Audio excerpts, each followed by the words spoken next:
श्री सच्चिदानंद सद्गुरु साईनाथ महाराज की जय। श्री साईं सचरित्र अध्याय 1। पुरातन पद्धति के अनुसार श्री हेमाड पंत श्री साईं सचरित्र का आरंभ वंदना द्वारा करते हैं।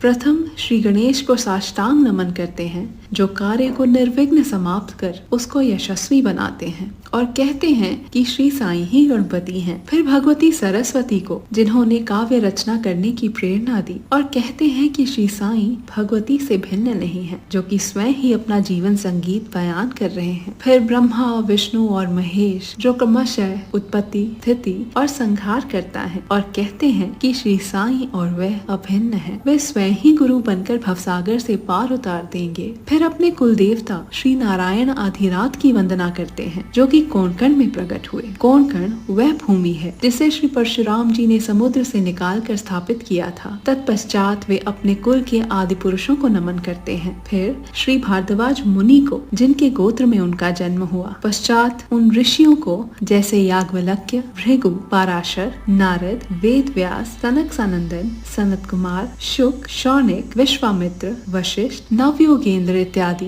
तथा आधुनिक संत जैसे निवृत्ति, ज्ञानदेव, सोपान, मुक्ताबाई, जनार्दन, एकनाथ, नामदेव, तुकाराम, कान्हा, नरहरि आदि को नमन करते हैं। फिर अपने पितामह सदाशिव, पिता रघुनाथ और माता को, जो उनके बचपन में ही गत हो गई थी। फिर अपनी चाची को, जिन्होंने उनका भरण पोषण किया, और अपने प्रिय भ्राता को नमन करते हैं। फिर पाठकों को नमन करते हैं, जिनसे उनकी प्रार्थना है कि वे एकाग्रचित होकर कथामृत का पान करें। अंत में श्री सच्चिदानंद सद्गुरु साईनाथ महाराज को, जो कि श्री दत्तात्रेय के अवतार हैं और उनके आश्रयदाता हैं, और जो ब्रह्म सत्य जगन मिथ्या का बोध करा समस्त प्राणियों में एक ही ब्रह्म की व्याप्ति की अनुभूति कराते हैं। सर्व श्री पाराशर, व्यास और शांडिल्य आदि के समान भक्ति के प्रकारों का संक्षेप में वर्णन कर अब ग्रंथकार महोदय निम्नलिखित कथा प्रारंभ करते हैं। गेहूं पीसने की कथा। सन 1910 में मैं एक दिन प्रातः काल श्री साईं बाबा के दर्शनार्थ मस्जिद में गया। वहाँ का विचित्र दृश्य देख मेरे आश्चर्य का ठिकाना न रहा कि श्री साईं बाबा मुंह हाथ धोने के पश्चात चक्की पीसने की तैयारी करने लगे। उन्होंने फर्श पर एक टाट का टुकड़ा बिछा उस पर हाथ से पीसने वाली चक्की रखी। उन्होंने कुछ गेहूं डालकर पीसना आरंभ कर दिया। मैं सोचने लगा कि बाबा के चक्की पीसने से क्या लाभ है, उनके पास तो कोई भी नहीं है और वह अपना निर्वाह भी भिक्षावृत्ति द्वारा ही करते हैं। इस घटना के समय वहाँ उपस्थित अन्य व्यक्तियों की भी ऐसी ही धारणा थी, परंतु उनसे पूछने का साहस किसे था। बाबा के चक्की पीसने का समाचार शीघ्र ही सारे गांव में फैल गया और उनकी यह विचित्र लीला देखने हेतु तत्काल ही नर नारियों की भीड़ मस्जिद की ओर दौड़ पड़ी। उनमें से 4 निडर स्त्रियां भीड़ को चीरती हुई ऊपर आईं और बाबा को बल पूर्वक वहाँ से हटाकर उनके हाथ से चक्की का खूंटा छीनकर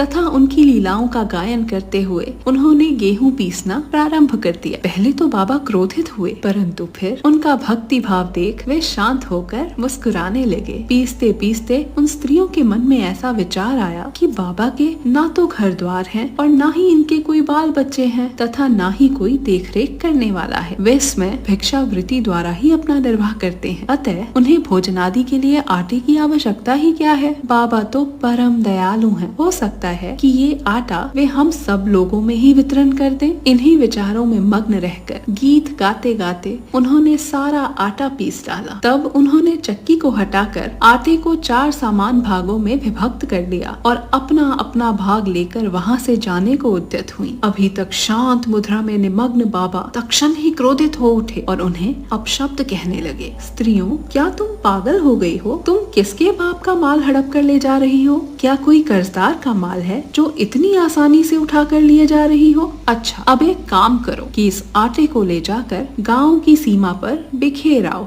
मैंने शिरडी वासियों से प्रश्न किया कि जो कुछ बाबा ने अभी किया उसका यथार्थ में इसमें तात्पर्य क्या है? उन्होंने मुझे बतलाया कि गांव में विषूचिका यानी हैजा का जोरों से प्रकोप है और उसके निवारणार्थ ही बाबा का यह उपचार है। अभी जो कुछ भी आपने पीसते देखा वह गेहूं नहीं वर्ण विषूचिका यानी हैजा थी, जो पीस कर नष्ट कर दी गई है। इस घटना के पश्चात सचमुच विषूचिका की संक्रामकता शांत हो गई और ग्रामवासी सुखी हो गए। ये जानकर मेरी प्रसन्नता का पारावार न रहा। मेरा कौतूहल जागृत हो गया। मैं स्वयं से प्रश्न करने लगा कि आटे और विषूचिका रोग का भौतिक तथा पारस्परिक क्या संबंध है? इसका सूत्र कैसे ज्ञात हो? घटना बुद्धिमय सी प्रतीत नहीं होती। अपने हृदय की संतुष्टि के हेतु इस मधुर लीला का मुझे 4 शब्दों में महत्व अवश्य प्रकट करना चाहिए। लीला पर चिंतन करते हुए मेरा हृदय प्रफुल्लित हो उठा और इस प्रकार बाबा का जीवन चरित्र लिखने के लिए मुझे प्रेरणा मिली। ये तो सब लोगों को विदित ही है कि ये कार्य बाबा की कृपा और शुभ आशीर्वाद से सफलतापूर्वक संपन्न हो गया। आटा पीसने का तात्पर्य। शिरडी वासियों ने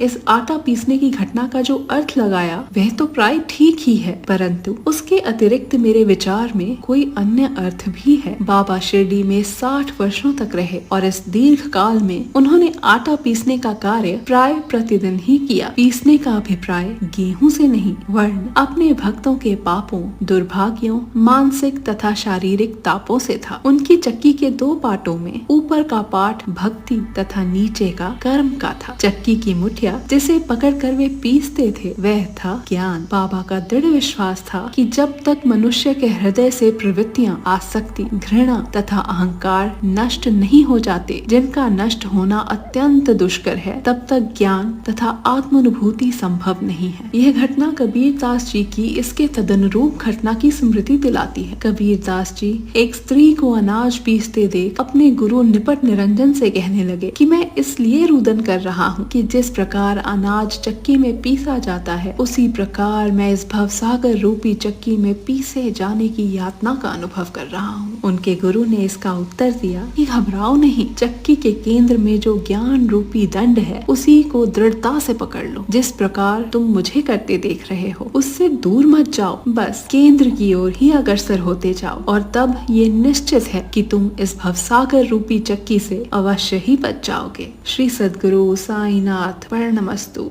शुभम भवतु, शुभम भवतु, शुभम भवतु। अध्याय 1 समाप्त।